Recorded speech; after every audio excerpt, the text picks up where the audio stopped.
राज्यपाल फागू चौहान ने राष्ट्रपति रामनाथ कोविंद का स्वागत किया और बंगाल प्रेसिडेंसी से अलग होने के बाद बिहार विधानसभा के इतिहास के बारे में विस्तार से बताया। उन्होंने कहा कि बिहार विधानसभा बंगाल प्रेसिडेंसी से अलग होने से पहले बिहार ओडिशा विधान परिषद भवन था। बिहार विधानसभा ने इतिहास के कई दौर देखे हैं। बिहार विधानसभा के शताब्दी वर्ष समारोह के अवसर पर अपने बीच महामहिम श्री राष्ट्रपति महोदय को पाकर मुझे हार्दिक प्रसन्नता हो रही है कि जिन्होंने अपने उपस्थिति में इस समारोह की गरिमा को बढ़ाई है। बिहार के ऐतिहासिक, राजनीतिक एवं सांस्कृतिक विरासत अत्यंत समृद्ध तथा यहाँ के लोकतंत्र की जड़ें काफ़ी गहरी हैं। वैशाली लोकतंत्र की जननी है, जहाँ बज्जी संघ के नेतृत्व में प्रथम गणराज्य की स्थापना हुई थी।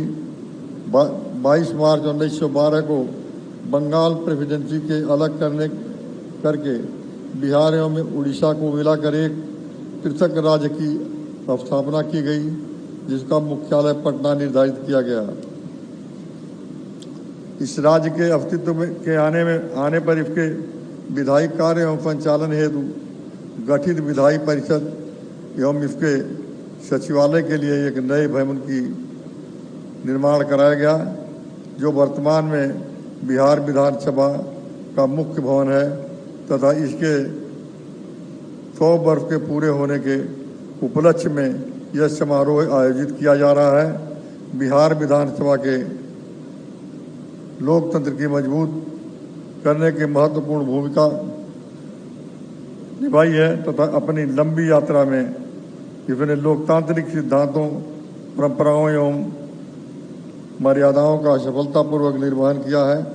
इसकी जन आकांक्षा को मुखर व्यक्तित्व देने के साथ साथ उनकी पूर्ति के लिए सार्थक प्रयत्न भी किया है। इसकी विभिन्न गतिविधियों और इसके द्वारा निर्मित कानून के माध्यम से विभिन्न क्षेत्रों में विकासात्मक कार्यों को गति मिली है। प्रशासनिक संरचना सुदृढ़ हुई है तथा इसके अनेक प्रकार की सामाजिक बुराइयों को रोकने के लिए प्रयास किए गए हैं।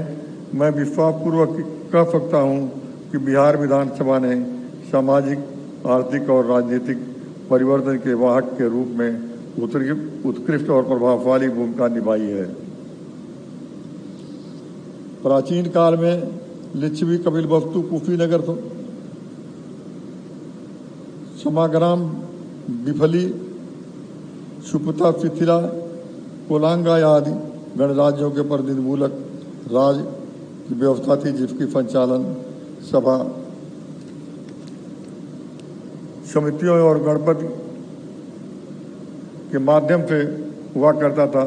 इन गणराज्यों का अस्तित्व ईसा के पूर्व 6वीं सदी के देश के विभिन्न हिस्सों में 400 ईस्वी तक कायम रहा। यद्यपि मध्यकाल के दौरान राज की यह व्यवस्था को समाप्त हो गई, किंतु ग्राम सभा और पंचायतों का अस्तित्व बना रहा। इस प्रकार प्रतिनिधि वाली शासन व्यवस्था से हमारा पुराना परिचय रहा है।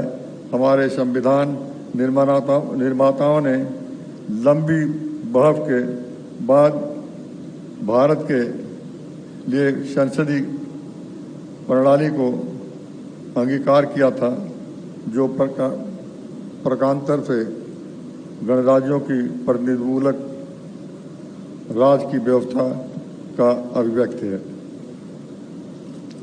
संसदीय प्रणाली के तहत कार्यपालिका अपनी लोकतांत्रिक वैधता विधायिका से प्राप्त करती है तथा उसके प्रति उत्तरदायित्व होती है। सदन का मुख्य कार्य कानून बनाना, जनोपयोगी मुद्दों पर बहस एवं चर्चा कराना तथा नीतियों को निर्णय लेना। सदन एक ऐसा मंच है जहां लोगों को इच्छा और ज़रूरतों को गंभीर विचार विमर्श तथा बहस के माध्यम से सामने आ पाती हैं। किंतु हाल ही के दिनों में बैठक की घटती संख्या, बढ़ते व्यवधान, सदन के बार बार स्थगित होने एवं बहस के गिरते अवसर आदि के कारण चिंताजनक स्थिति उत्पन्न हो गई है। आमजन के मुद्दों पर चर्चा के लिए निर्धारित समय हो हल्ला और हंगामा की भेंट चढ़ जाता है तथा बिना किसी सार्थक बहस के विधेयक पारित हो जाते हैं। आज आम जन की आकांक्षाओं में बढ़ गई है, अतः आवश्यक है कि विधायी फैसला लेने के सदस्यों की अधिकाधिक भागीदारी हो तथा तर्कपूर्ण बहस एवं गंभीर विचार विमर्श के जरिए कानून बनाया जाए। वास्तव में सरकार विपक्ष एक दूसरे के भिन्न नहीं है। दोनों पक्षों के सदस्यों की जनता के लिए हुए प्रतिनिधि होते हैं, तब उनका उद्देश्य जनता की समस्याओं को समाधान एवं उनकी भलाई करना तथा देश एवं राज्य के विकसित करना। इसलिए शताब्दी और विपक्ष दोनों को ही अपने संकीर्ण हितों के से ऊपर उठकर सदन के बहस विमर्श को सार्थक एवं प्रभावशाली बनाने हेतु गंभीरतापूर्वक विचार करना चाहिए, ताकि हमारे देश का संसदीय लोकतंत्र अक्षुण्ण रहे तथा अपने उद्देश्य के प्राप्त करने में सफल हो सके। मुझे विश्वास है कि बिहार विधानसभा सदस्यगण सदन की गरिमा एवं लोकतांत्रिक मूल्यों को बनाए रखने तथा इसकी समस्याओं के विमर्श एवं समाधान का उचित मंच के रूप में उपयोग करने का ईमानदार प्रयत्न करेंगे। मैं महामहिम राष्ट्रपति महोदय को प्रति हार्दिक आभार व्यक्त करता हूं, जिन्होंने लोकतंत्र के इस मंदिर के 100 वर्ष पूरा होने पर आवश्यक आयोजित समारोह को अपनी कृपापूर्ण उपस्थिति को गौरवान्वित किया है। बहुत बहुत धन्यवाद। सब लोगों को बहुत बहुत प्रणाम। अगर आपने अभी तक हमारे चैनल को सब्सक्राइब नहीं किया है तो तमाम और खबरों के लिए हमारे चैनल को सब्सक्राइब करें और देखते रहें आंखें न्यूज़ 24, नजर हर खबर पर।